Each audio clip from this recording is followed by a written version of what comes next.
Well, hello, General Hospital Daily Recap fans. Today's daily recap is for Friday, November the 15th, 2024.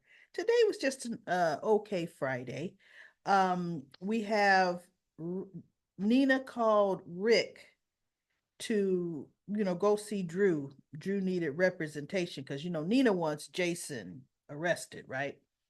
So uh Rick comes over and he sees Drew's face and he goes, "Ooh, oh my goodness, what happened to you? Nina told me that Jason came over and, assaulted you." And he goes, "Look, it was just two brothers having a disagreement." Rick says, "Your face says otherwise." Right. And they did show Jason, he does have just a bit of a bruise here, but, ain't no blood, right? Ain't no deep bruise. I had to look really hard for it. So anyway, Rick is like, okay, great. I can get the paperwork, the ball rolling. We can have Jason arrested within that, tonight. And Drew's like, no, no, no, no. I don't want Jason arrested. Like I said, it's just a misunderstanding. And Sam's funeral is tomorrow. We all need to be at the funeral. So Rick says, okay, well, then after the funeral. Drew says, no. He says, okay, there's a reason you don't want your brother arrested for assaulting you. He goes, and I need to know what that reason is. And Drew says, look, just know this. I need you to deliver a message to my brother. And Rick says, before I even consider, since you're not going to be pressing charges against Jason Morgan, I need to know why Jason would assault you. And Drew says, well, that's really not important. Rick says, then I can't help you. He goes, okay, does it fall under attorney-client privilege? He says, absolutely it does. He says, okay, well, I slept with Willow Corinthos. And Rick looked. He goes, but Jason doesn't know that. Jason only knows that I kissed Willow, and that's it. Only Willow and I know that we slept together. See, yeah, that's what you think. He says, so over a kiss, he did this? He goes, are you sure he doesn't know? He goes, no, there's no way he could know. He says, and for obvious reasons, I need to keep this under wraps. Because okay, look, he just got elected. So Rick says, look, he takes out his phone and he just starts snapping pictures of Drew's face. And Drew's like, what are you doing? He says, evidence. Statute of limitations is 5 years. He says, a lot can happen in 5 years. And you might want your brother arrested after all.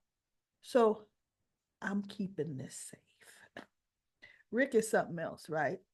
He goes, just go deliver the message. I want him to sign an NDA saying that he won't say anything and I won't press charges. So Rick's like, whatever. Before Rick goes to see Jason, Carly went to see Jason. And I forget who Carly said told her. Maybe Nina somebody told her. And she said, Jason, you beat your brother up with the kids in the house? He said, Carly, the kids were asleep upstairs.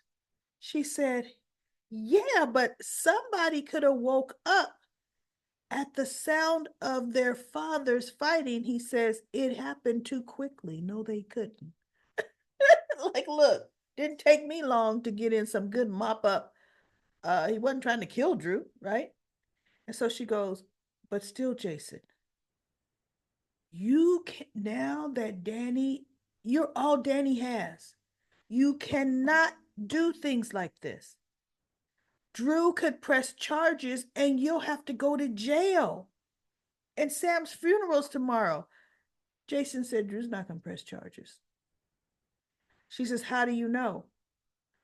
He said, because he had it coming. Whoa. And she says, okay, Jason, what did Drew do to make you do this? He goes, I can't say. And she goes, Jason, I need to know what I'm working with. You just don't go off like that. There has to be a reason. He goes, oh, and there is one. Like I said, Drew deserved it. And he knows he deserved it. He's not going to do anything. And she just looked. And once she got a little frustrated because she couldn't get nothing out of him, and she got up, she goes, oh, I'll take care of it. She gets up. He goes, what are you going to do, Carly? She goes, once again, I'm going to go clean up your mess. And I'm thinking, when is Carly ever really cleaning up Jason's messes? When, Carly? So he just looked at her like, you do what you want. You ain't going to do nothing. So Carly goes to see Drew and she sees his face. And he goes, let me guess. You're here to protect Jason. And she says, I'm here to find out, Drew, what happened. He goes, you've obviously been talking to Jason. And she says, and he won't tell me why he did this. The only thing he said is, you deserved it. What happened? No, see, there you go. No matter what I might say, you're going to take Jason's side because that's what you do, Carly. You take Jason's side. That's why I ended things with us because I knew soon as Jason came back to town, no matter what went down at any point, you're going to side with Jason, just like you're doing right now. Could run into his defense. She goes, for one thing, I don't know what happened. I don't know what happened at all. Jason won't say anything, and obviously you won't. So there's nothing for me to do. She goes, yeah, but you sure came here on his behalf. She says, Sam's funeral's tomorrow. And there needs to be a united front. Okay? For the kids' sake. So she turns and she leaves because he said, no, I'm not pressing charges. And really, that's all Carly wanted to hear. Jason said he ain't gonna press no charges. So now we have Rick. Rick shows up. He's given Jason uh you know like a provoking message saying, look, Drew is not going to press charges against my legal advice, but he wants you to sign an NDA saying that you won't speak about anything that you know. And Jason said, I'm not signing anything because I'm not going to tell anybody. And Rick says, am I supposed to take your word on it? And Jason said, Drew will. And Rick looks at him. And then Rick says, well, I have pictures of what you did. And the statute of limitations is 5 years. And Jason said, I'll wait. Meaning, look, year number 6, my brother's getting another beat down, right? Okay, Jason. So he goes, you just go back and tell Drew that I'm not going to say anything. And if it gets out, oh, it didn't come from me. And Rick just looks at him and he goes to the door and he stops and he turns to Jason. He goes, you know what? I bet you want to take a swing at me. And Jason looked at Rick and Jason said, who doesn't? Right? Because Alexis sure does. Christina sure does. Who doesn't? Right? Sam sure did. So he walks up in front of Jason and he goes, "Go ahead. I dare you." Because see, Rick couldn't get Drew to press charges. Rick would want Jason to hit him so he could press charges, right? So he goes, "I dare you." And Jason's standing there just looking at him. And Rick says, "I thought so." So Jason lifted up his hand and he went towards Rick. And Rick flinched like you wouldn't believe. That man almost jumped out of his skin. And he looked down like, "Oh, I didn't mean to do that in front of you because I was big man on campus a minute ago." Oh, no. Right? So Jason still put his hand right on Rick's lapel and kind of not pushed him, but almost like you flicking off some dandruff. And Rick just kept his head down. Yeah, humiliated. Because Jason is like, "Yeah, what you gonna do about that?" "Oh, but I saw you jumped.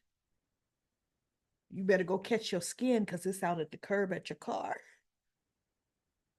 Hilarious, y'all. Oh my God. I'm loving Jason right now. Loving him right now. Then we have Terry.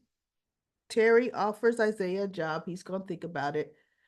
Jordan was telling him, because he's saying, look, he wants to do where he can help, he wants to go where he could help the most amount of people.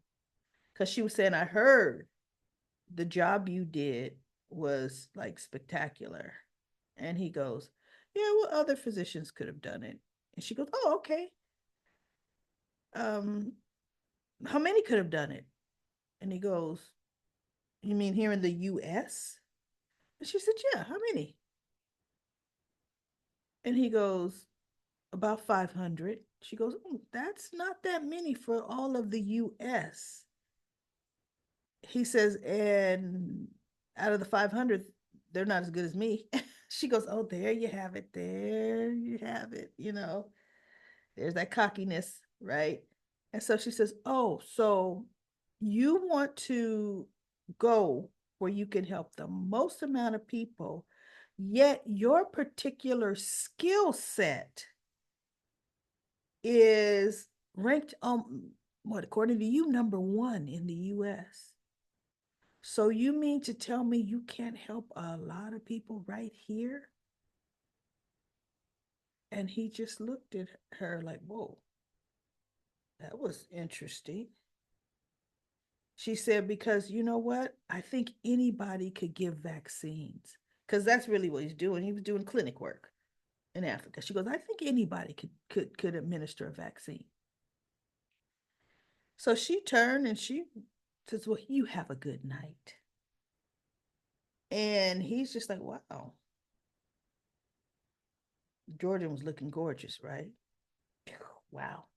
So Elizabeth was talking to Terry, you know, and of course she ends up talking about Lucky. I fast forwarded all that.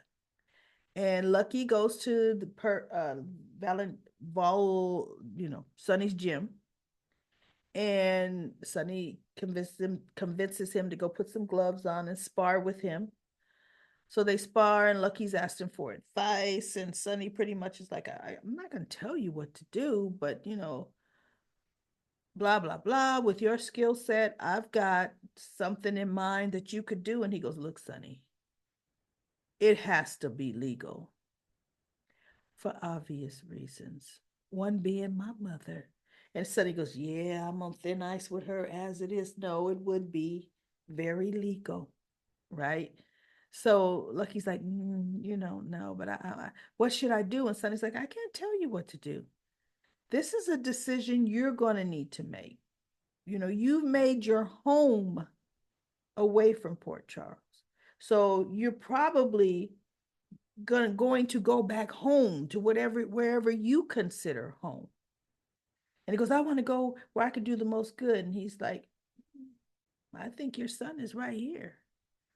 And you could do a lot of good for your family. But I'm not telling you what to do." And so, I fast forwarded the rest of their conversation. Lucky leaves there. Sonny makes a phone call to somebody and says, "Look, I need you to arrange something for me." He's going to arrange some kind of legitimate opportunity that Lucky can do. We'll see what that is. Who knows? Lucky goes to the hospital and he sees Isaiah, and Isaiah tells him that they offered him a surgeon position at the hospital. And Lucky said, "You think you're gonna take it?" He goes, "I don't know, but I'm thinking about it." And Lucky says, "Well, I'm thinking about leaving." And he goes, "Really?" He goes, "Yeah, I don't know. I haven't decided yet." But Isaiah's like, "Wow." Because Isaiah didn't say, "Well, I'm going with you. We a team." He's okay, you do you, bud. Right? So then we have Felicia and Anna talking. I can't tell you what it was about. All I heard was Anna say something about Robert left with her. Oh, there we go. Fast forwarded that whole thing because I could care less about the conversation Anna was having with Felicia. And that pretty much was it today. I'm looking. Yep, that was it. It was an okay episode. Nothing really earth shattering today, but Sam's funeral is going to be Monday. It's going to be sad. That's going to be very, very sad. All right, everybody. Tomorrow evening, 4 p.m. Pacific time, 6 p.m. Central, which is 7 p.m. Eastern. I'm doing a live YouTube stream. I'm not going to have any panel on Zoom going into YouTube because I didn't like the difficult technical difficulties I was having. I'm going to have to practice that a little bit more. But GH has been so good this November. I want us to chat about it because I haven't, felt up to doing comment corners. And by the way, 115 comments on yesterday's recap. You all are doing the darn thing. Excellent. And if you haven't already, subscribe, especially if you want to YouTube to notify you of the live stream. So go ahead and subscribe to this channel and hit the notification bell. All right, everybody, I will be on tomorrow. And if you want me to read your comment live and we can go back and forth, I will see you at 4 p.m. Eastern time. You got the other time zones that match 4 p.m. Eastern. And we'll talk about General Hospital.